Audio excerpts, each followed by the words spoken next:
Welcome to my vlog or welcome to my channel. Ayun. May i-share lang po ako na kwento. Ay, hindi. Karanasan.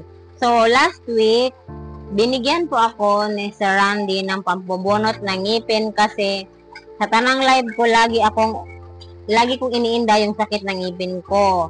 So, binibigyan ako ni Sir Randy ng pampabunot nung last week. So, ayun, nag-try akong magpabunot. Pumunta talaga ako sa dentista. First kong punta, hindi pwede dahil masakit pa yung ipin ko. Masakit pa siya at hindi siya pwedeng bunutin dahil medyo namamaga. So, nagamot, naging okay. So, pumunta ako ng dentista at ang nangyari po ay papunta pa lang doon, ninervyos na talaga ako. Kasi first time kong magpabunot ng ngipin. Opo, first time ko. Kaya medyo ninervyos ako at sa mga subscriber ko o supporter, nag-support sa akin na matagal na, alam po nila na may nervous talaga ako, may anxiety ako at may panic ako. Sa puntong ano po ba? Yung noon, konti lang i-share ko. Noon, hindi nga ako makapunta ng tindahan sa sobrang lala ng aking anxiety at panic.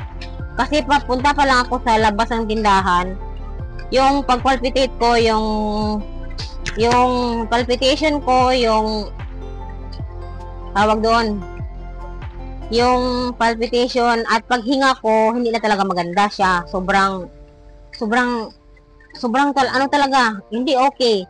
So after noon, pinilit kong i-control kasi alam mo, dati nagpa-check up naman ako at sinabi sa akin na mahal daw talaga yung papunta ba doon sa mga ganon, magpagamot sa ganon ng mga sakit, yung kondisyon, hindi naman sa sakit talaga, kondisyon. Medyo mahal daw talaga, pero ayun, hindi talaga ako nakapunta kasi sa bigas pa lang nga nahirapan na kami. So ayun. At yun, pumunta ako ng dentista. Papunta pa lang doon, nervous na talaga ako. After, pagdating ko doon, maraming nagpabunot ng ipin. At nakita ko na may nagdugo-dugo na. Yung nervous ko mas lumala. Yung turn ko na yon, pumasok ako, dahil pinapasok na ako.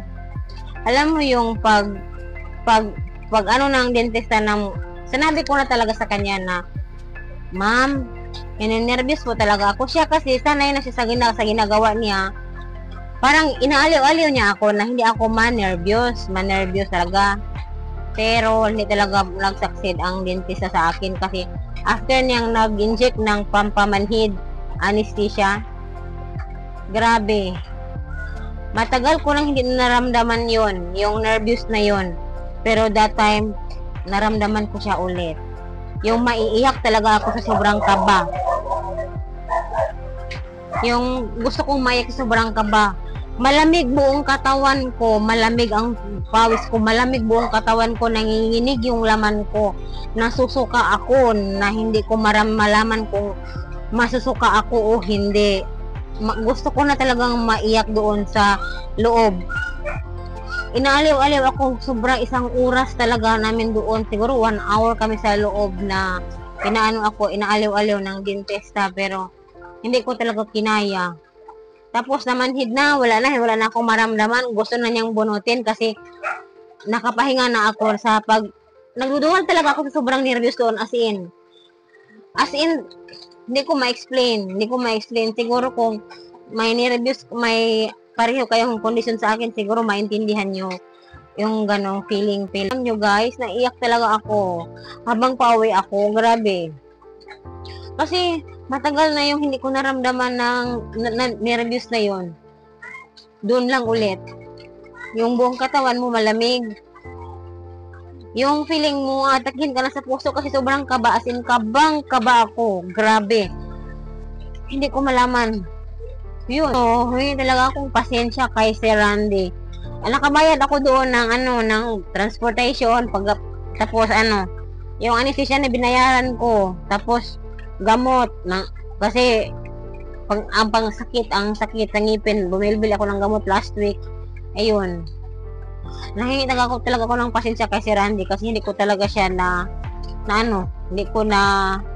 hindi ako nag-success sa iipin.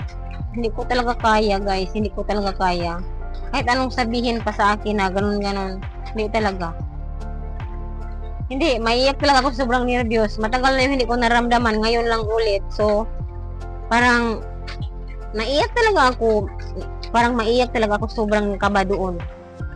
Feeling ko talaga, alam mo, parang feeling ko matutumba ako anytime sa sobrang kaba, sa sobrang nervyos. Grabe, yung lamig buong katawan mo. So, yun lang po. Thank you for watching, guys. Sobrang ulan po. Maulan buong araw.